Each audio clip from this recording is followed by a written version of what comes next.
শেখ মুজিবুর রহমান জাতির জনক, এই বাংলাদেশ সৃষ্টির ধারক, তার কথা কেন আমরা বলতে পারবো না? ধানমন্ডিতে তার জন্য কেন আমরা ফুল দিতে পারবো না?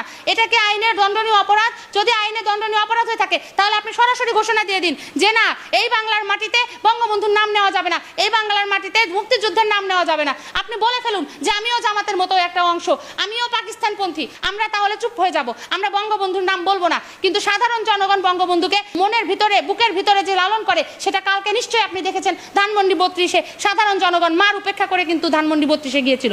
জনাব তারেক রহমান, এসব মব সন্ত্রাসী দিয়ে আপনি রাষ্ট্র পরিচালনা করতে পারবেন না। এসব মব সন্ত্রাসী দিয়ে আপনি নারীদেরকে মুখে টুটি টেপে ধরে রাখতে পারবেন না। মায়ের জাত কিন্তু নারীরা।